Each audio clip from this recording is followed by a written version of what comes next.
Welcome To Kill a Mockingbird Chapter 24. And this chapter is really about hypocrisy.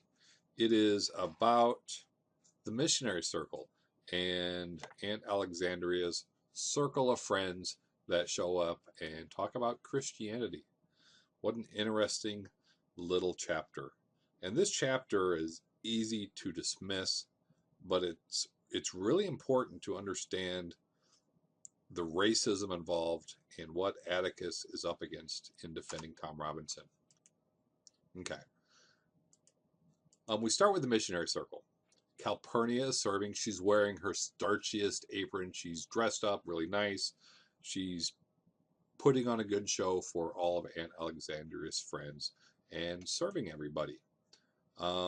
Because the friends are over and they're talking about the Maroona people and Christianity, and Scout at some point helps serving, right? And she tries to emulate Calpurnia because she is impressed with the way Calpurnia looks. She's impressed with the way she can carry all of the food, and she tries to even go through the door like Calpurnia while carrying the coffee out.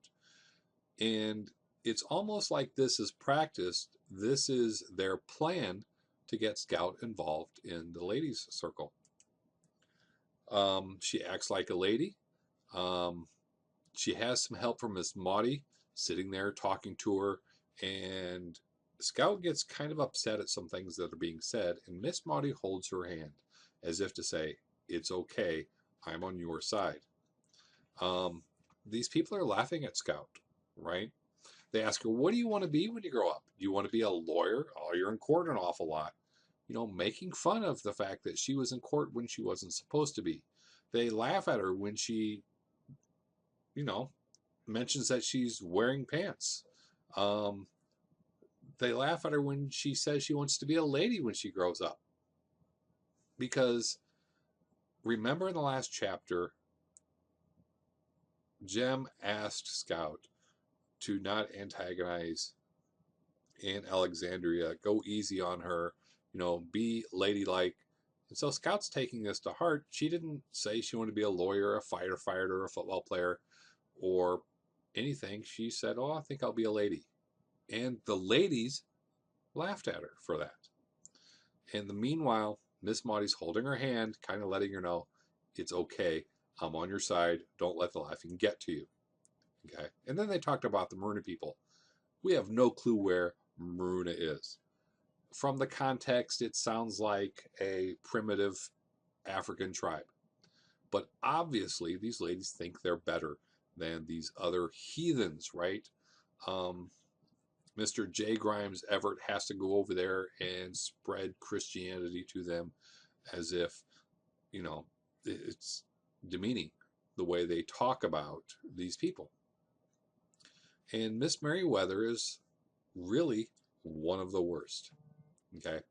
She talks about J. Grimes Everett the whole time. And at one point, Scout's confused about who she's talking about. She's talking about J. Grimes Everett land down there. It's full of sin and squalor. And Scout just asks her, are you talking about Mayella? Because Scout knows Mayella was wrong in talking about the rape. And she knows they live in squalor because their yard is a dump and their house practically is in the dump. And Miss Merriweather's like, Mayella? No, we're talking about that lady, Helen. Miss Merriweather doesn't even know who she's talking about, right? Doesn't even know the name. And Scout's like, Robinson? So we hear her talking about the African Americans living down there, and she doesn't know who she's talking about or what she's talking about. And she's talking about forgiving, right? And she's talking about how she tells her cook, right, her black servant, who she pays $1 a week to cook their food and stuff, talks about forgiving them, and this will all blow over, right? They should recognize that we've forgiven them. Well, they haven't done anything wrong to be forgiven. And yet Miss Merriweather is talking about how they need to be forgiven. That's BS, right? She needs to be forgiven. It's not going to blow over because the blacks see the racism involved here.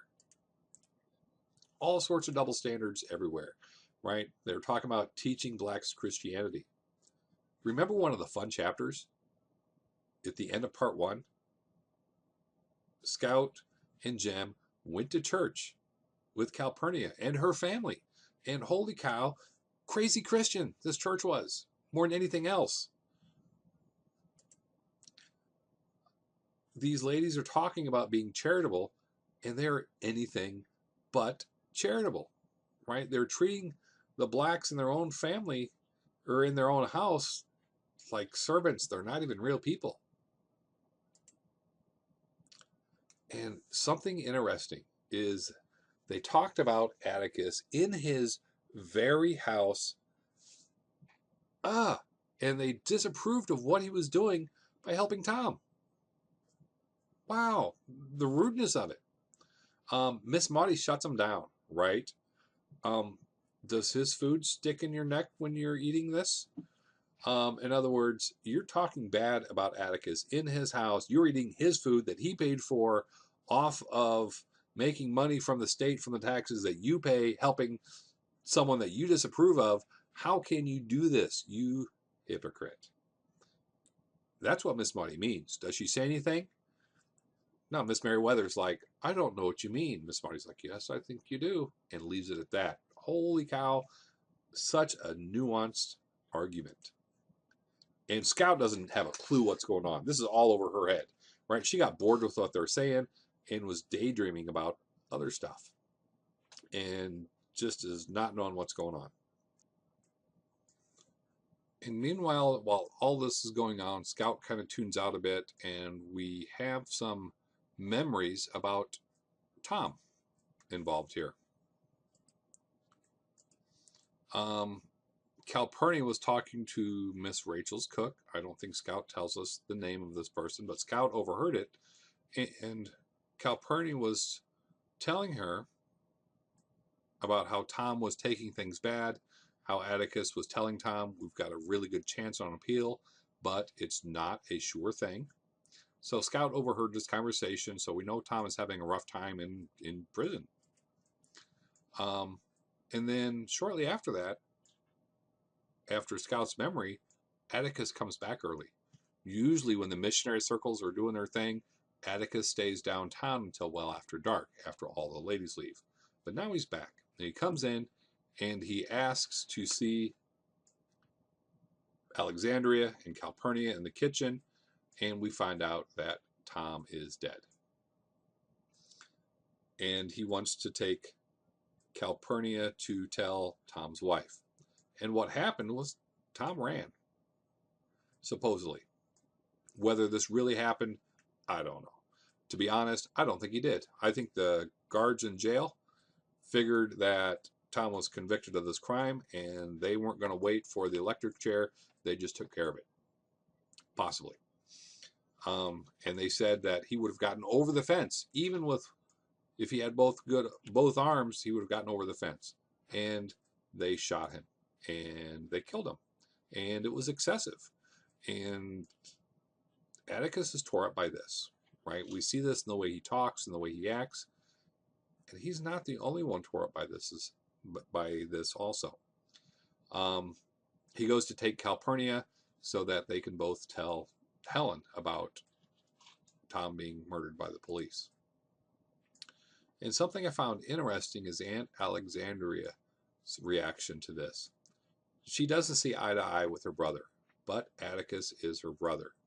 And she sat down, put her head in her hands, and Scout thought she was crying.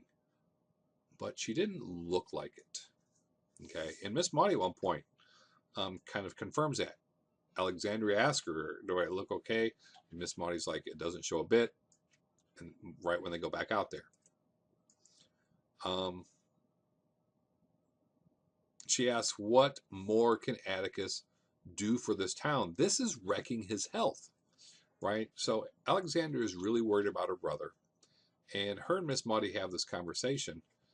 And it's about Atticus helping these people who are obviously racist, who obviously don't really care, and Atticus is standing up for them. And Maudie said something interesting. She says Atticus is doing the right thing, and the people trust Atticus to do the right thing. It goes along with what she said earlier in the book, that the people of Maycomb are safe and they let Atticus do the dirty work because they know he does the right thing, and they can continue going on being racist. Let me read this little segment on page 236. I think it's interesting. Aunt Alexandria asks who asked this of Atticus, and Scout says Aunt Alexandria never knew she was echoing her 12-year-old nephew, because Jem doesn't understand who these people are either. And Maudie continues to say, the handful of people in this town who say that fair play is not marked whites only. The handful of people who say a fair trial is for everybody, not just us. The handful of people with enough humility to think, when they look at a Negro, but for the Lord's kindness am I, right? Those are the true Christians. They see themselves and they see God in everybody. Miss Maudie's old crispness was returning. The handful of people in this town with a background, that's who they are. And Scout's like, ooh, here's another definition of background to her conversation with Jem earlier. So Atticus and Calpurnia take off. Alexandria and Miss Maudie have been away from the Missionary Circle for a long time. They go back out there to check to make sure they're presentable. And these ladies go right back to gossiping, right back talking about J. Grimes Everett and his missionary ways. And Scout sees Aunt Alexandria acting like a lady, serving these people cakes and coffees. And Scout's like, you know what? If Aunt Alexandria can be a lady at a time like this, so can I. And Scout picks up the cookies and passes them around and is a lady also. So it's interesting. She doesn't understand half of what's going on in this chapter. And there's a lot. But she's following her aunt's example because she knows something's up, and they kind of understand and starting to think like Scout thinks.